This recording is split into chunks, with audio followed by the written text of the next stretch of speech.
السلام عليكم. العدد الكبير، سمحوا لي على هذه الخرجه مستعجله. العدد الكبير من الناس ومن كبار العيان واللي صحاب واللي ضد اخنوش وصحفيين مرموقين تيقولوا على راسهم تيطيروا بالطياره فوق من الساتيليت ديال ليسباس فيكتوريال، كيقلبوا على الوثائق ديال مورا اخنوش ديال البترول، الوثائق ديال البترول اللي كيهرب من روسيا، اللي داير فيها الدبشخي بالسوق السوداء وداير فيها الترافيك وداير فيها العداد، حتى وداروا عليها محاضرات ومناورات قيمه.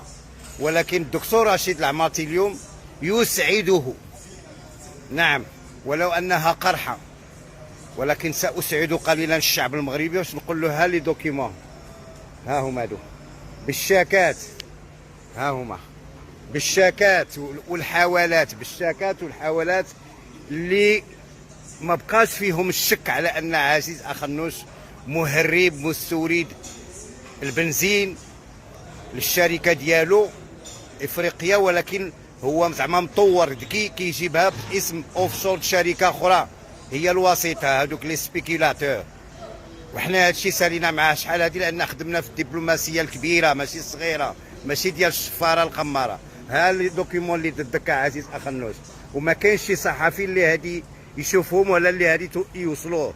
هاد لي دوكيمون هادي سنبرقهم الى صاحب الجلاله الملك محمد السادس نصره الله، واخا يكون عنده علم او ما عندوش علم هذا لا يهمنا.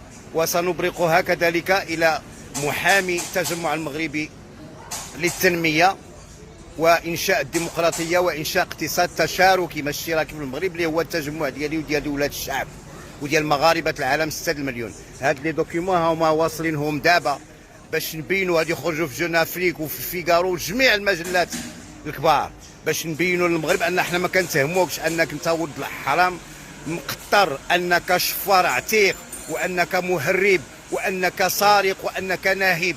ها هما لي دوكيمون المغاربه اللي كيهينوا اخنوش.